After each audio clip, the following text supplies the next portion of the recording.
There's a good connection between Hull and Cardiff. In fact, I blame Cardiff for my job at Hull because Professor John Lovering was the person who invited me to apply to Hull. When I arrived, John did a runner and came to Cardiff. So I've never actually met John Lovering. So if anyone knows John Lovering, or I've never met this guy who's responsible for my job at Hull. So thanks, John, and I'm still there. And the connections actually continue with Chris Bear is here, and Andrew obviously, and I think Terry Marsden was it, and Andrew Flynn were also at Hull. So there's a good Hull-Cardiff connection. Kevin Morgan came up recently, so long may that connection continue. What I'm going to talk about today is really trying to bring together some research that I've been doing for an awful long time in the United States. As you probably heard from Andrew, I've actually did teach in the US of A for a number of years before I came back to the UK, and my connections to the United States continue. A lot of my research is based over there.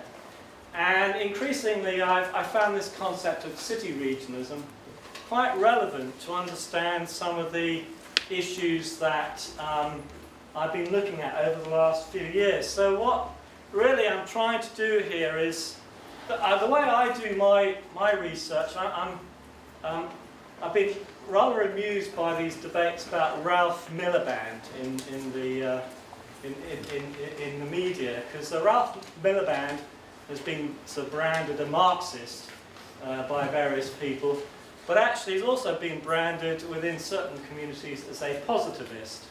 And one of Ralph's great strengths was actually using evidence to inform his theory. And I'm a little bit like Ralph Miliband in that respect, in that I kind of reflect on evidence I've collected over a number of years and try to sort of build my theories, my ideas from that.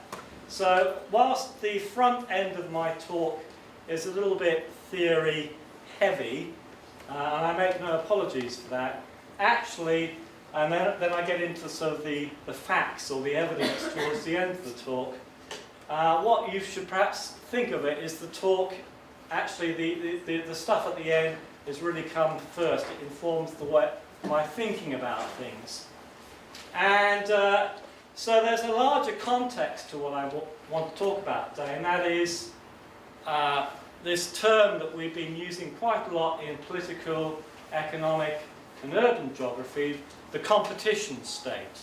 Some people use the term neoliberalism, but actually I quite like the idea of the competition state, which has been used by people like Bob Jessup and various people like that. And I'll come back to that concept fairly soon. But also, this concept of the city region seems to be quite a sort of buzzword. And Kevin Morgan, I know, has got to run off and do a talk this evening to all kinds of organisations in this city region. So this city region concept seems to resonate, come to ground in real places like Cardiff and elsewhere. My experience with this concept really draws on the United States, where I think it does have a certain resonance for understanding things that are going on there at the moment, particularly in the context of if you think about the state being in crisis. So there is a kind of a crisis of the state. What should the state be doing? Should the state be delivering economic development? Should it be delivering infrastructure? And there's definitely a crisis of the state in the United States at the moment because the federal government is shut down. So there's a kind of a public lack of confidence in the state. And in this space that's been created by the crisis of the state, concepts like city-regionalism begin to emerge. So people are starting to think about the spatial economy in different kinds of ways. So the city-regionalism is a new kind of spatial political economy. And people like Ed Soja have kind of hinted at this for a number of years. He's talked about regional urbanisation. So the idea that not only is there urbanisation happening, but actually it's a particular kind of urbanisation, it's a regional urbanisation. What Soder isn't very good at, though, is talking about the state. Well, he's not explicit, it's kind of implicit. And what I'm trying to do in my research is to sort of bring in the state, or problematise the role of the state in this process of regional urbanisation. Other people who have written about this, city regions, are people like Richard Florida.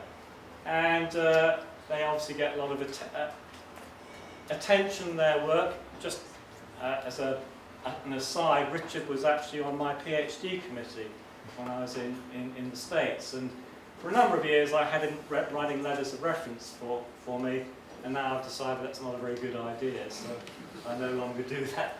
But Richard has talked quite a lot about city regions, but again, the state is not very central. You know, we need to bring the state into our analysis of what is going on here. And then also, the other term that I want to sort of throw out for you is this idea of geopolitics, which I think is quite problematic, actually. Because geopolitics, we don't usually unite the term city region and geopolitics. Those two terms don't come together. But the way that I've been thinking about it a lot lately is that maybe there is a kind of geopolitics of city-regionalism here. And I want to sort of encourage you to think along those lines. A lot of what I have to say is fairly sort of conventional political economic geography. I will be talking about substantive issues like infrastructure, economic development, and problems of assembling city regional governance. But I want to try and do that put it in a larger geopolitical context. And the term that I want to put forward to you, which is really borrowing from a paper that David Harvey did many years ago. He wrote quite an influential paper on the geopolitics of capitalism. But I want to argue that actually city-regionalism is a particular manifestation of this geopolitics of capitalism. So that's the basic argument. The concept of city regions, where does that come from? There have been some great papers on this topic recently. I was actually asked to do some progress reports for Progress in Human Geography. And in writing those progress reports, I thought I'd focus a little bit on this city-regional idea. Where does it come from? And it does go back quite a long way, probably 1915, I think. People have traced the concept back to as far back as 1915. I actually encountered this concept through the writings of Jane Jacobs. I thought that would be good, so I'm talking to geography and planning department here, and Jane Jacobs was a very famous planner, and I was very influenced by her work actually. I was particularly her book, The Death and Life of Great American Cities, but actually the one I really got excited with, for some bizarre reason, was Cities and the Wealth of Nations, in which she makes this quite powerful argument that city regions are kind of motors of global economic development. And she has, in a way, a theory of the crisis of the state. So she argues that city regions kind of take control of their own economies because of the dysfunctionality of the state. Now, she doesn't use the language of state theory, but you can certainly, there is a theory of the state in there. And basically, her theory of the state is dysfunctional. So city regions, basically, through their trade, innovation and so forth, they are the substance of economic life. And that kind of resonates with ideas about the end of the nation state. And then Richard Florida draws on people like Jane Jacobs quite a lot in his work. But it does beg the question, I'm not an apologist for Jane Jacobs, but I think she was quite provocative. People haven't actually taken her ideas very seriously. And particularly, what is the role of the state? Do the city regions grow at the expense of the nation state, or because of it? And I think that's something that I'm trying to explore a lot. And I was also asked, you've got Noel Castry coming here in a week or two. So Noel in his role as editor of Progress in Human Geography, asked me just last month to review Michael Storper's new book. And Michael obviously comes at these things more from the understanding of institutions as drivers of urban economic development. But he's very much in the sort of regional urbanisation school. But he has a kind of a throwaway line in halfway through the book. No, not halfway through, page 10, sorry. It's a very short book. Which, you know, me being, I'm reading this, you know, what can I get out of this book, you know? So this is the one. City regions also developed in part as a result of politics. Ooh, great. They are shaped by national policies in different ways, and in turn they enter into national political social life in a variety of ways, but often not apparent to the naked eye. Well, I'm sorry, Michael, but it's pretty bloody obvious, actually. I mean, you just have to see what's going on. But actually, it does seem to be suggesting to me that there are some interesting ongoing relationships between the city region, the nation, and also internationally, which suggests that this contingent geopolitics of capitalism is quite a nice way of thinking about it. Certainly, the emphasis on, I mean, the key word that I would highlight in what Michael's saying is that they enter into national political and social life in a variety of ways. So variation, and we're quite interested in variation or variegated capitalism, to use Jamie Peck and Nick Theodore's phrase. So this variety of the uneven and non-uniform way in which city regions enter into this relationship. And that got me going back to people like David Harvey. I'm not going to get into David Harvey's arguments in big depth here, actually. I think perhaps some people, I had a big discussion with a colleague of mine, David Atkinson at Hull. He says, don't you think that David Harvey misuses the term geopolitics? Because when we think about geopolitics, we think about the external territorial relations of the state. But actually, we can also think about geopolitics as partly about the internal territorial relations of the state. So how the state organises in internal territory in order to relate externally as a competitive agent. And it's that internal-external tension that I'm quite interested in. Another nice term that I've encountered, Jill Bristow, I don't know whether she's here today, but she and I had, we were asked to participate in a special issue of Geopolitics recently, edited by Anzi Plaza and Sami Moisio. Sami uses the phrase metropolis state. So we, as the state tries to reconfigure its territoriality, as the competition state tries to reorganise itself, and what he's suggesting is that certain states seem to be moving towards this idea of a metropolitan-centric territorial structure. So there's a kind of larger context here, which I think gets ignored or underwritten in the sort of Soger-esque, Storper-esque views of how city regions are developing. And I think it's that geopolitical dimension we need to explore a bit more. I'm not going to get into a big discussion about theories of the state. I am conscious of the fact, though, that people like to ransack the writings of people like Henri Lefebvre. And Henri Lefebvre was quite interesting because he had this idea of the politics of space, but what he's really referring to is about internal struggles around the internal territoriality of the state relate very much in important ways to the external territorial relations of the state. So he's very mindful of this tension between the production of space inside the state and then how that production has some kind of externality outside of the state's boundaries. And then, you know, you have to talk about, when you start thinking about things like infrastructure and collective consumption, it is worth revisiting or rethinking some of the work of people like Manuel Castells. And one thing I've been trying to do over the last few years is not kind of like revisit the idea of the politics of collective consumption, but certainly to think about it in a different kind of a way.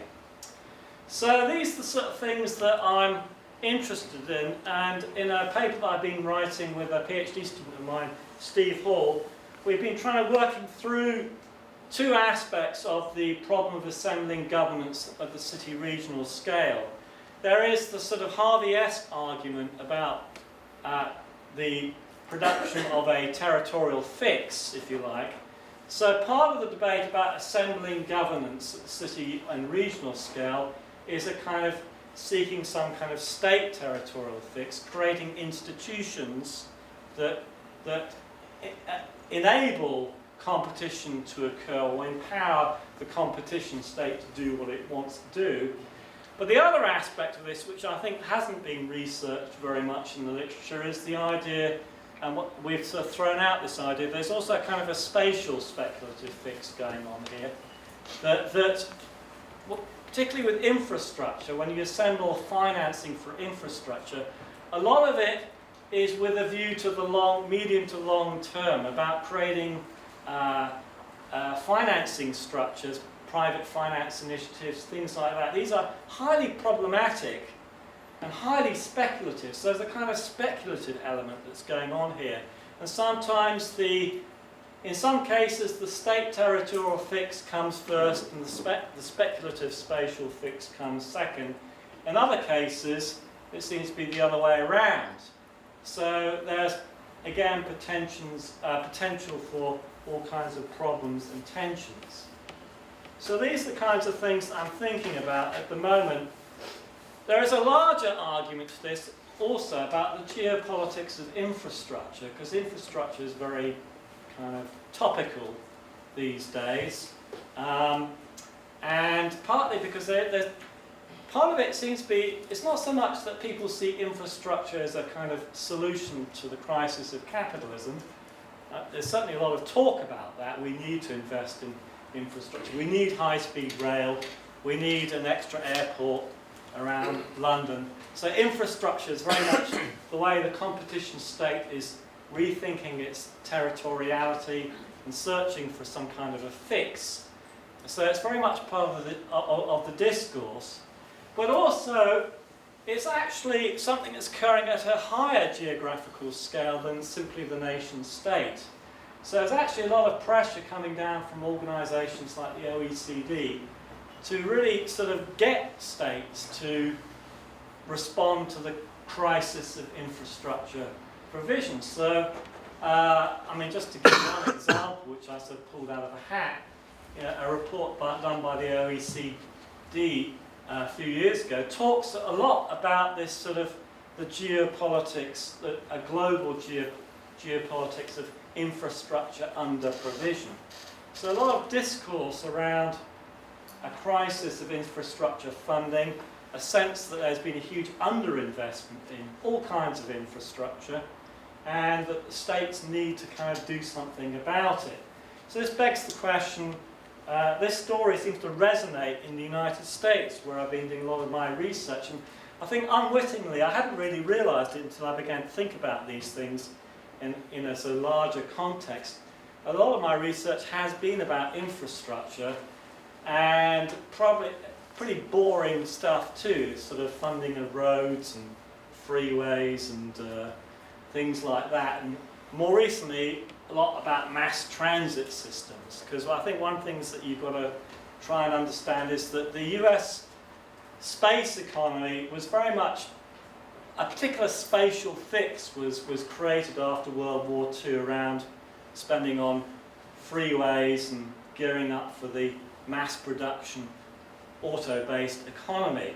In some ways, what's going on at the moment, and infrastructure is tied up in it, is they're unravelling that particular spatial fix by trying to fix their cities around new spatial forms. So city regionalism isn't anymore in the United States about spreading out, diffusing activity on a regional scale. That's certainly happening. Suburbanisation is still carrying on. City regions are getting a lot bigger.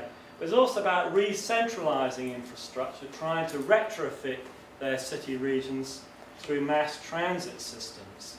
And so there's this sort of spatial territorial fix is reconfiguring the urban and political geography of city regions throughout the United States. And I did a bit of sort of a random, very non-scientific search about what did people say about infrastructure, and it's interesting to see how the sort of geopolitical discourse has kind of changed through time. So Eisenhower's big highway program was very much about integrating, territorial integrating, uniting the United States around a sort of Fordist economic space. And also, crucially in the US context, you've got to think about federal, state, local relations. So actually his infrastructure program is also about getting states, cities and the feds working together in a kind of a planned economy.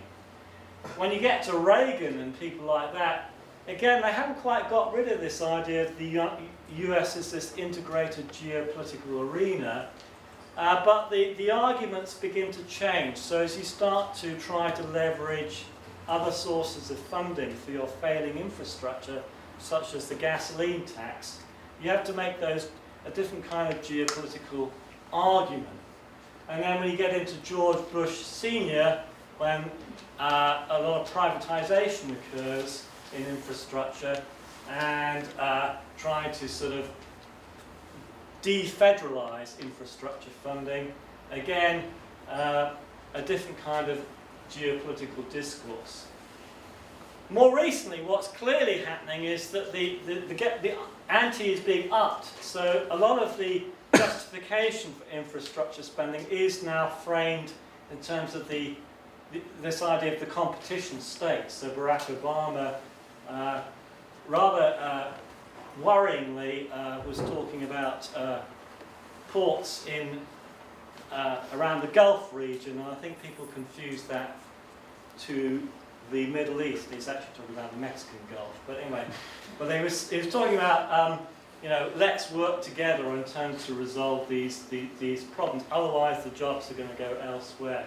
And then more recently, Clinton. I got my chronology of presidents deliberately out of order here, but even Clinton's in on the act talking about a infrastructure bank. So there is a geopolitical context to all of this, which I think is quite interesting. And it's something that gets talked about in the mainstream media as well. So this is something I got from The Economist. And this whole idea of sort of, there's a crisis here that spending on infrastructure is in decline as a proportion of national GDP. We have to do something about it. So there's a lot of discourse about an infrastructure crisis. And somehow I think there is a connection here with city-regionalism. And a brief history here. By the way, this picture is the bridge that collapsed a few years ago in Minneapolis. I thought it was quite a nice image of the infrastructure crisis in America. But city-regionalism begins to tag into this in some interesting kinds of ways.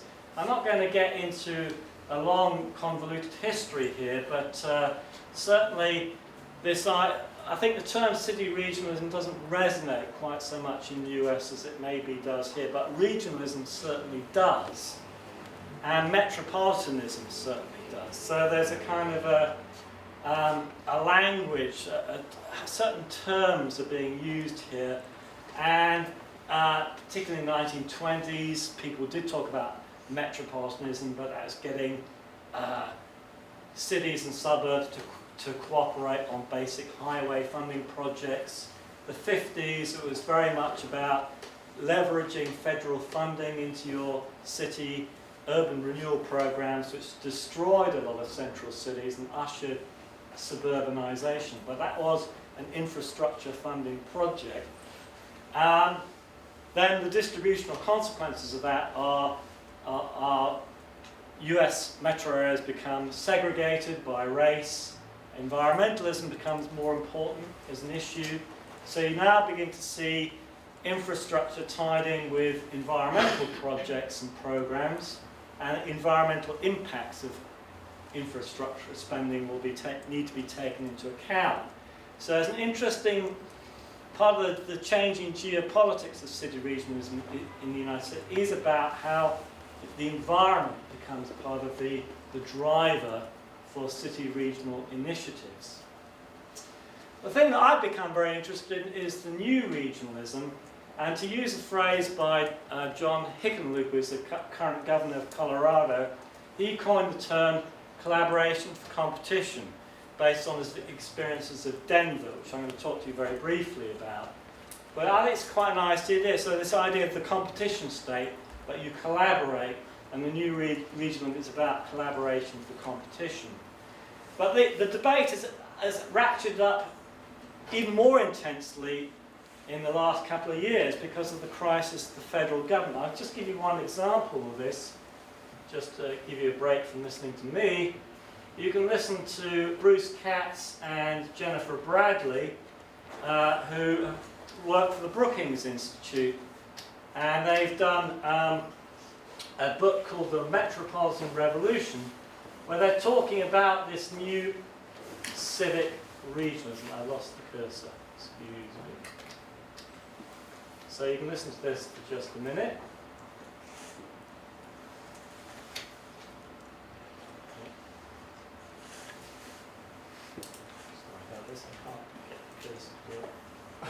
And finally tonight, a good news revolution of sorts in cities across the country as local officials search for new ways to innovate and make urban centers more livable.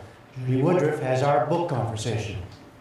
Cities are increasingly the places people want to live. 2/3 of Americans today reside in metropolitan areas, which in turn account for 3/4 of the nation's economy. But government has traditionally operated with the model of Washington, the federal government, on top, the states next, and cities having whatever's left over at the bottom. Now, however, as urban areas are being forced to grapple with most of the toughest problems, including jobs, housing, transportation, and the environment, and because Washington is viewed as stuck in partisan gridlock and not able to respond quickly, cities are starting to take matters into their own hands. And that's the premise of a new book. It's called The Metropolitan Revolution: How Cities and Metros Are Fixing Our Broken Politics and Fragile Economy. We're joined now by its co-authors. They are Bruce Katz, a vice president at the Brookings Institution and founding director of the Brookings Metropolitan Policy Program, and Jennifer Bradley. She is a fellow at the program, and welcome to both of you. Thanks for having us. So, to both of you, the phrase that caught my eye in the very beginning of the book, you said that cities and metropolitan areas are on their own, and Bruce, at one point you write, they realized that the cavalry is not coming. Absolutely. What does that mean? Well, I think cities and metropolitan areas first understand they face supersized economic and competitive challenges, and they look to Washington and they see a place mired in partisan gridlock. But the good news is that mayors and philanthropists and heads of corporations and universities, they're stepping up and they're doing the hard job to grow, or the hard work to grow jobs. They're investing in infrastructure, they're making manufacturing a priority, they're equipping workers with the skills they need. Change happens where they live. These are powerful places and smart strategic leaders. Jennifer Bradley, was it the case that cities used to be able to count on the federal government to fix things? I think what happened is that cities and metros have realized that the federal government is an unreliable partner, and they understand that they themselves have power, so they don't have to wait for the federal government to decide they're going to increase a particular program. Metros are seizing the power that's always been sort of there latently. They're just taking it to the next step, whether that's Houston and immigrant integration, Denver and Los Angeles and transit systems, or New York and trying to supercharge their innovation economy. And I want to ask you about some of those examples in a second, but Bruce Katz, you also say this is a result of something bigger than the dysfunction here in Washington, and even bigger than the Great Recession we've been through. You talk about it being a structural shift. Explain what you mean. I think it absolutely is a structural shift. If you look at our demographics, we, like many countries around the world, are going to see the aging of our population. What that means for our national government is they're going to have to shift enormous resources to caring for the aging. Medicare, Medicaid, Social Security. What that may do, literally within the next 10 years, is crowd out other investments in infrastructure, in education, in research and development. And city and metropolitan leaders are looking at a very competitive world and saying, you know what? we're going to have to step up, compensate, work with our private and civic sectors, get stuff done. Jennifer Bradley, you were... Okay, I'd love to carry on doing that. We have to draw an end at some point. I've had a conversation with Jennifer, actually, because one of her case studies I'm going to talk about today is Denver, and I kind of like their idea, but it's resonant with sort of the American way of thinking about things. There's very much this sort of relationship between the cities, the states, and the federal government.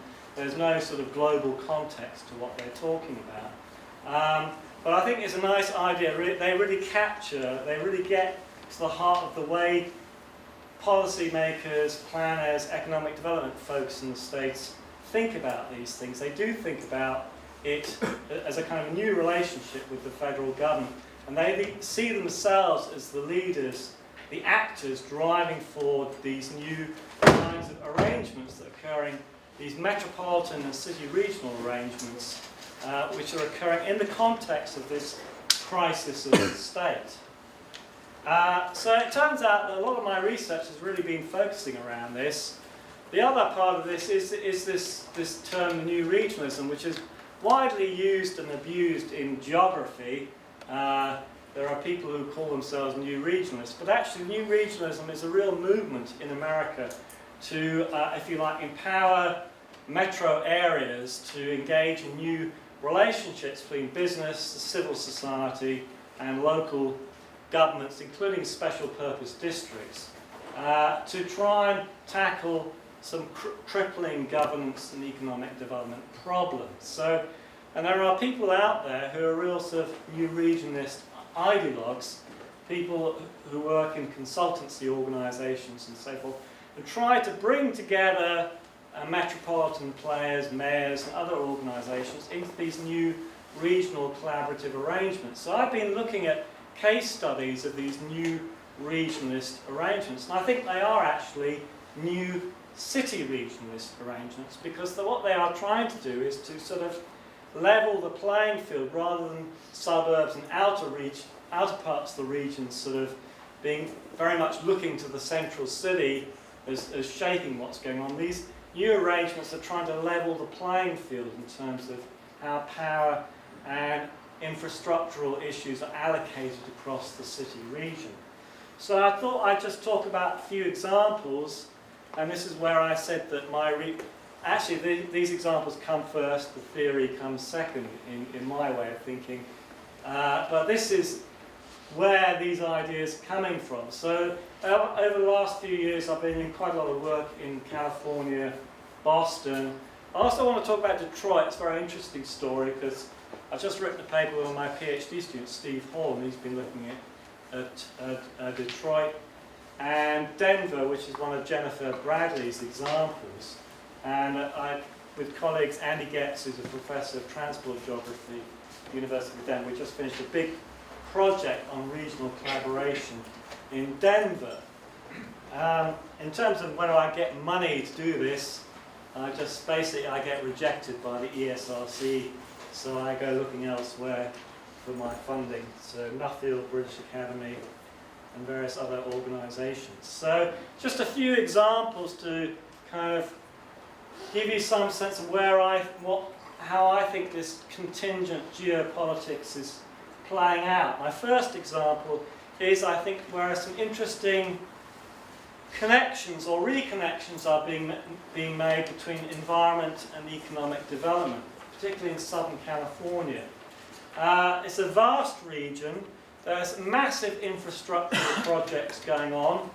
I haven't done much research on transit, but there are huge transit projects going on in the region, largely through lobbying the federal government to bring down money into the region, and certainly climate change, carbon reduction is part of the debate. I'm not going to talk about that. Rather, I'm going to focus on the sort of outer suburban areas. I think that's interesting, because if we're going to take people like Ed Sojan seriously, talk about regional urbanisation, then we have to look at the suburbs very seriously, because these are the drivers, these are the spaces which are driving the economy of regions like Southern California. One area I've spent a lot of time doing research on is the an area known as the Inland Empire, the San Bernardino Riverside metro area, which is a massive, sprawling urban region.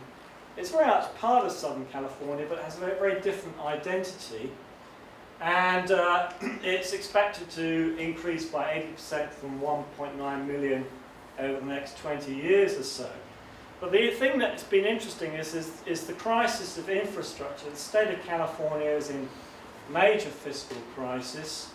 And indeed, but they've elected a new governor recently who has more of a redistributional focus. Much of the legacy of the state's fiscal crisis goes back to Prop 13, which basically froze property taxes, which is a major source of revenue for infrastructure throughout the state. So cities that wanted to invest in infrastructure, they were often prevented doing so because they couldn't raise property tax to fund infrastructure. So they now have to turn to other sources of funding, particularly sales taxes, to leverage the funding for infrastructure. But curiously, one of the strange ways where the environment is factored in is through the Endangered Species Act. And the argument I'm making here, there is a kind of, the contingent geopolitics comes in, because the Endangered Species Act was never meant to be an economic development or infrastructure program. It was designed to protect species, particularly grizzly bears and golden eagles. The problem in California was that a lot of smaller species, less charismatic species, such as the Stevens kangaroo rat, which I've got a picture here, were being listed in areas of Southern California which were rapidly expanding from an economic development point of view. And these listings were delaying major infrastructure projects. So the developers started getting really mad about this, saying we can't develop the property. They were buying land speculatively, holding it in land banks, but they couldn't develop because of these species being found on the property that they wanted to develop. So the solution initially was to develop what were known as habitat conservation plans, which any developer could actually do its own habitat conservation plan. And indeed, most of the major regional utilities in Southern California, they can also do their own habitat conservation plans. But these plans have now morphed into massive integrated city regional infrastructure plans. Why has that happened? Well, basically because of the inefficiency and the cost of doing project by project negotiation. Every time a species was listed, you had to stop building your infrastructure and do a plan for that species. So now these plans have morphed into these regional habitat conservation plans, multi-species regional habitat conservation plans. I had several PhD students working on this, and one is a lead planner for the Coachella Valley in Southern California. And interestingly now, these plans become so successful, they become the way of tying infrastructure and endangered species conservation together, that now those people who advocate habitat conservation planning are not making an environmental argument, they're making an infrastructure and an economic development argument, trying to lobby state and federal government for more funding. Just a quick example of one of these, well, there's two plans I've been particularly interested in Riverside County.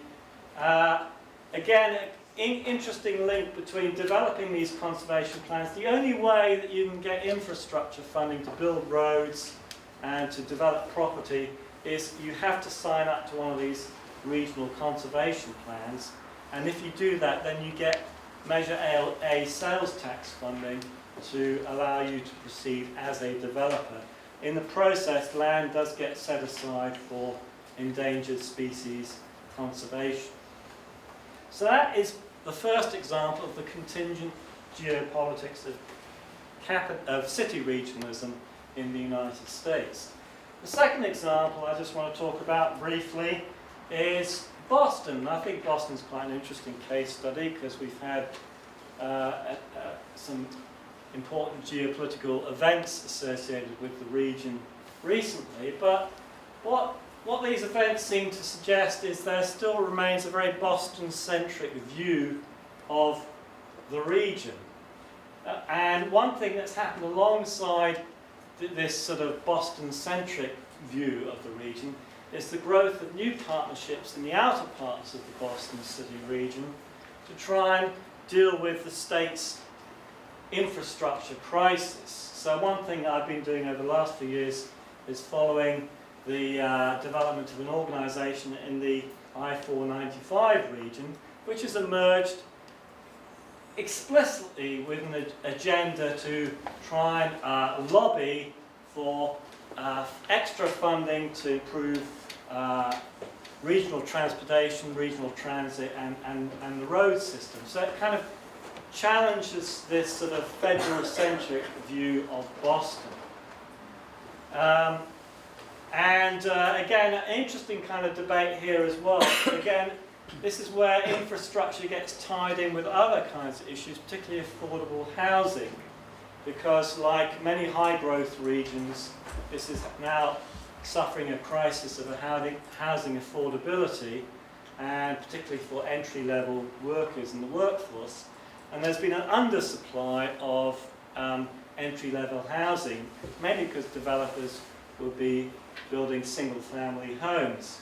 So the infrastructure debates have become tied into trying to break down the exclusionary zoning practices of the cities in the I-495 region. But again, there is a kind of larger geopolitical discourse going on here, because there's a real fear about the Boston region losing its competitiveness to other places, not just within the United States, but around the world. So the rationale, the geopolitical discourse is very much internationally orchestrated, even if the assembly of city regional governments is very much about local issues. This is a new example. We paper in works at the moment in review. It's been through one round of reviews, and we submitted the revised version. It may yet get trashed, but this is based on work that Steve Hall's doing, his PhD with me. And Detroit's really interesting because obviously when talking about Detroit, race really comes to the fore. I don't want to make this a story about race though, because here we're trying to sort of push forward our argument about state territorial fix and the spatial speculative fix, and how which is driving which. Detroit has been in the news a lot lately because of its bankruptcy, although actually Detroit has been in crisis for about 30 years.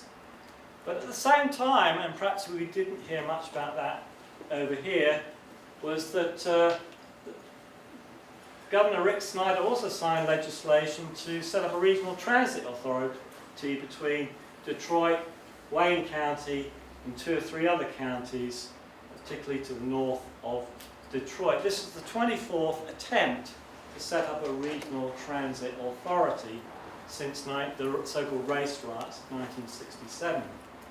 So why has it failed constantly, yet why has it suddenly succeeded? This is part of the story that we're trying to tell.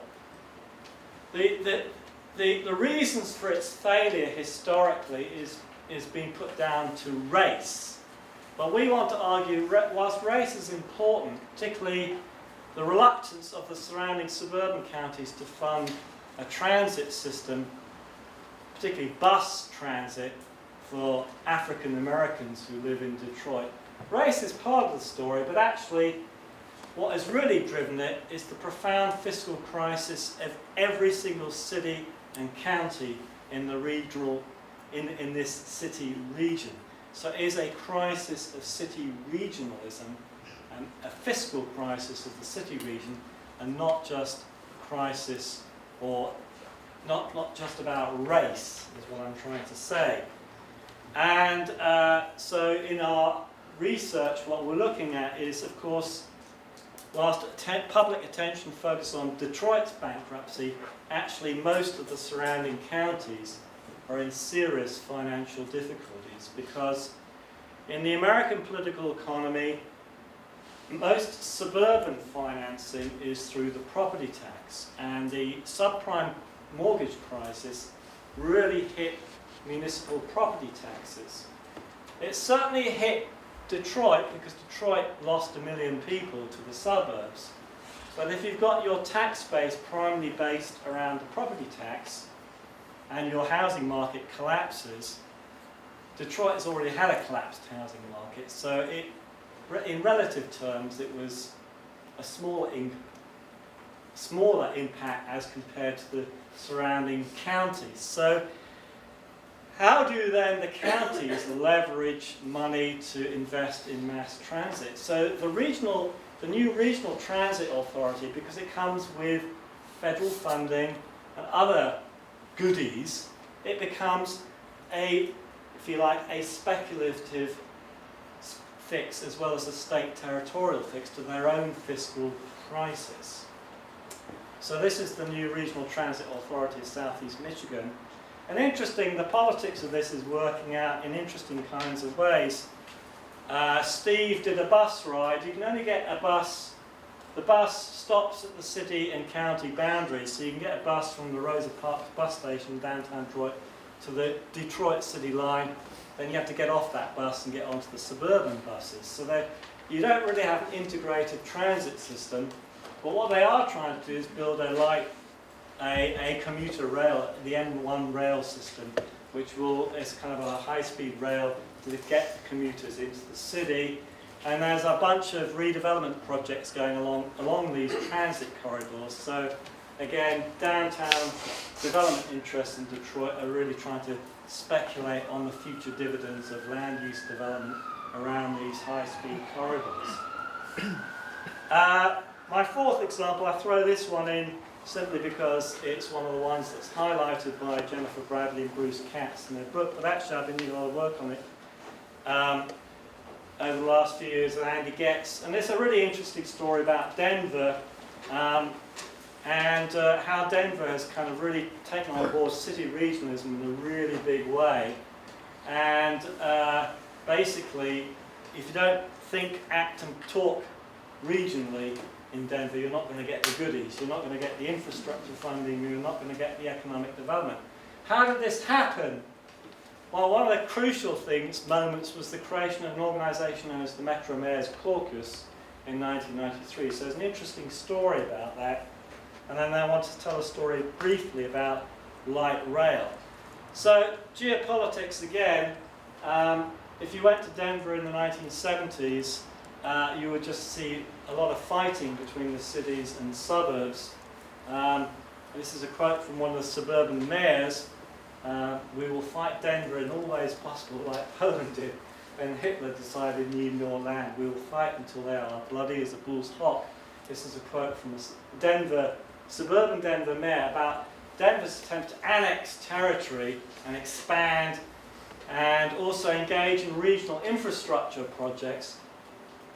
Interestingly, Denver is one of the only places in the whole wide world where they voted to, or they were successful in getting the Olympics, but then the public, in the plebiscite in 1974, in the referendum, turned down, and so the Winter Olympics that year 1976 went to, I think, Salt Lake City. But ever since there's been this perception in the business community, amongst civic organisations, environmental organisations, of a dysfunctional city region. And so they've gone about trying to get more collaboration between the city, the county and the surrounding suburbs over the last few years, particularly through the Metro Mayor's Caucus. There's an organisation which actually is housed in the Metro Chamber of Commerce, so it's very much aligned with the mainstream economic development organisations. And they do all the deal brokering through the caucus, and then they take it out to the electorate to vote on the major issues. And it worked pretty well when Denver wanted to build its international airport out in the neighbouring county, and the neighbouring county allowed Denver to annex all the way up to where the Denver International Airport is. More recently, regional collaboration is really focused around a project known as FasTracks, which is one of the largest private finance initiatives in the United States. The initial program is financed through an increase in the regional sales tax and was predicted to be about $4.7 billion. It's actually now going to cost about $7 or $8 billion, so bear that in mind for High Speed 2. Costs are likely to escalate. But it is a massive system, 122 miles, 6 new corridors, and rebuilding the Denver Union Station, which was featured on the cover of, on the advert for my talk. Interestingly, as the project has rolled forward, it has been necessary, if you like, to get the federal government involved. And when Obama was elected, he started throwing lots of money at mass transit, including $1 billion has gone to the FasTracks program. And Obama has used Denver as a kind of an example of how other metros in the United States should behave, should collaborate for competition. So, just to summarise the examples, I'm nearly at the end now. I don't think I really, when I began doing this research, I didn't really have the word geopolitics or the word city-regionalism in my brain. But I think as I've sort of thought about my research more and tried to put it in a larger context, it seems that something is happening here with respect to the geopolitics of city-regionalism in the United States around issues like infrastructure. I think a critique of the new regionalist literature, the people like the Bruce Katz and Jennifer Bradleys of this world, they're brilliant at showing how these new alliances are occurring, they are real, there's some great stories. What they lack is a sense of the wider geopolitical context. So they have a good story about something structural is happening in the United States. It is taking many different forms across the US. There are diverse models, if you like. But I think that actually what their analysis lacks is how it's wrapped up into a larger crisis of the competition state. So we need to bring these geopolitical discourses into our understanding of how city-regionalism is playing out. So, to finish, this is the concluding slide. What I've tried to do is link the internal territorial organisation of the competition state to wider geopolitical contingencies and discourses. I think my approach takes us beyond the sort of economic, capital-centric kind of arguments of the Sojers, Storpers, and so forth of the world, rather than throwing out comments like politics seems to matter, but it's invisible. What I've tried to do is make it visible. So there is a relationship between the new economic geographies of city regions and political geographies as well, which really suggests we need to shift the focus of our analysis from the geo-economic to the geopolitical. And I would further propose that there's an interesting issue here, which comes first, the state territorial fix or the kind of speculative spatial fix? And I think that's something that is worth thinking about. Thanks very much.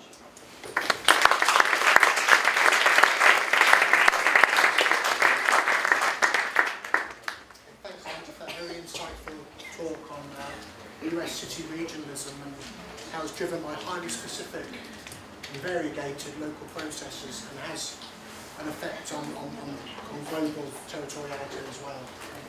Okay, we've got some time for some questions, so put your hands up. We've got time to ask Andy some questions, so have you got any questions?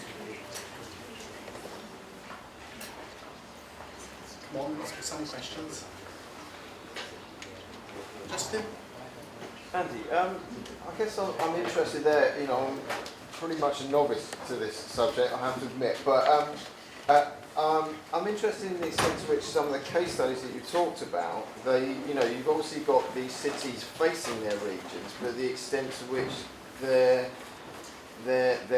trying to face the world on a wider scale, sort of face the nation, face the world with the things that they're doing. I guess I didn't pick that up in what you were sort of saying. Yeah. You didn't pick up how they're facing to the nation or to. Yeah, because it seems quite evident how the city is trying to face its region and draw its region sort of together, but the way that what they're doing in their transit system and everything, how that's trying to present itself to the wider nation and to the world. Yeah, that's a great question. I'm not sure that they. I mean, they are, so that, when they bring their arguments for lobbying for extra funding to feds, they are. There are people out there who tell the story of their region. They take it around to different constituencies, so that the story gets transplanted from the local context to the national and the larger context. But I don't think that really matters when they fight. When they construct their alliances, though that discourse doesn't enter into the processes as they occur on the ground. They enter into the discourse, enters into, for example, leveraging funding from the feds, or maybe trying to bring in private investors from outside. So Denver, for example, had a delegation from the UK. I think Gordon Brown and a bunch of others went over to Denver, and they were telling their story about, this is the Denver region.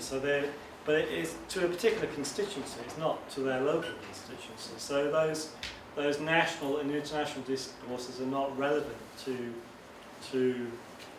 in constructing the alliances. So, but they do seem to be relevant in terms of how subsequently those stories become taken up by other people. So Denver then becomes a national model for how you do this. Yet the context is very specific. Yeah. Hi. I was wondering if you looked at any examples of city regions that are crossing borders or boundaries, either in terms of state boundaries or national boundaries, and what implications that might have for geopolitics. Yeah, I think that's a great question, and if there's a major weakness in what I do, I don't do that. So the answer is no. But the nearest I get to it is, I just think that, one of the regions that people go on and on about, I've done a lot of work in Seattle, and I didn't want to talk about Seattle today, but the Puget Sound region. So there's this space that people like Matt Spark and others, Cascadia. Alan Scott has talked about Cascadia. So there's this collaboration between Vancouver and Seattle. Well, it just doesn't exist. There's nothing there. They have meetings. They occasionally talk. There's no real politics going on there. So I'm very skeptical of those kinds of relations. There is a kind of there is an internationalization of a different sorts occurring in Seattle, because the Puget Sound Regional Council of Government has set up trade delegations with it selects particular city regions around the world that it networks with in terms of trade delegations, but there's no there's a different kind of international regionalism. So, and it's not with Cascadia or some larger geopolitical entity that some people have made a big deal about. So no, I've kind of often thought about that, but just that none of my examples really kind of lend themselves to that. And I'm just, based on my sense of what goes on in Seattle, it's just not very important, those kinds of relationships. But it might be important in other contexts. There are plenty of examples of regions which do collaborate across state and national borders. Yeah. I'm really interested in terms of your cases that you've looked at, the role of certain sort of anchor institutions or embedded philanthropic foundations as governance actors in setting policy for the city region. Do you have any sort of examples in the places you've looked at of particular institutions playing a role? Yeah, I mean, California is quite an interesting example because there were regional collaborative initiatives were originally put forward by the Irvine Foundation.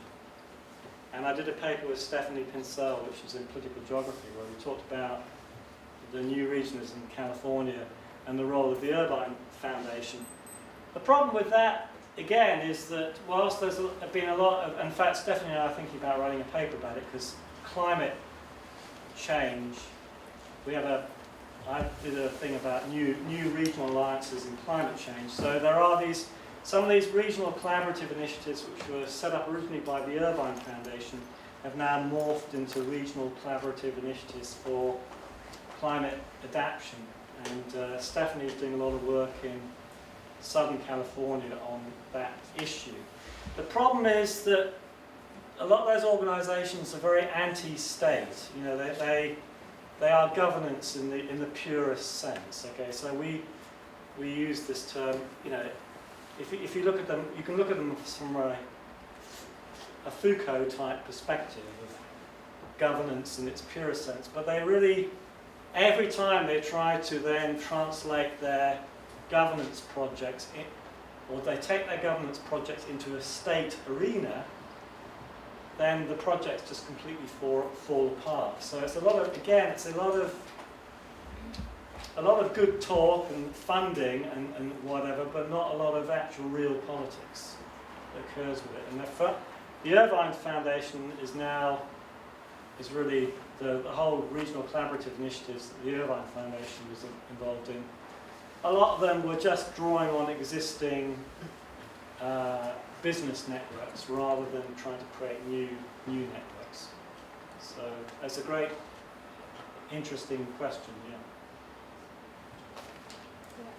Could you elaborate a little bit on how the capitalism actually comes into geopolitics and I guess the power relations that go with capitalism? There seem to be some of that sort of, some rings to the way you talked about the infrastructure crisis. There were almost sort of inverted commas around that term.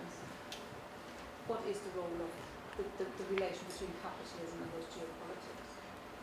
Well, capitalism is, if you take a sort of Harvey-esque type of argument, you know, you've got to produce space to accumulate. Okay, so capitalism is about the production of space. You've got to produce an infrastructural environment to allow accumulation to occur. So the problem then becomes, in a period where we have a crisis of capitalism, how are you actually producing space? What alliances? How are these fixes occurring? So I think I would follow a kind of David Harvey-esque argument that the production, or a Lefebvre type argument, that capitalism is about producing space in a particular way which enables accumulation to occur. And also I think I began my talk by saying how the economic geography of, and whilst people like Soja Stobler talked about regional urbanisation, what is actually, if you look at the infrastructural dynamics of American city regions, that's changing because transit investments are totally reconfiguring the geography of investment, the geography of how developers speculate in the built environment. That's totally changed. If you start to create transit-orientated investment decisions, then land becomes a different kind of asset in the way the city region begins to develop. You don't simply keep on building further and further out. You create these transit corridors, you create transit-orientated investments, and developers. I mean, it's in Denver, it's amazing the amount of speculative development occurring within half a mile of these new transit corridors. So capitalism is very central to that because of the way that the built environment is actually being produced. I didn't want to get into a story about transit-orientated development.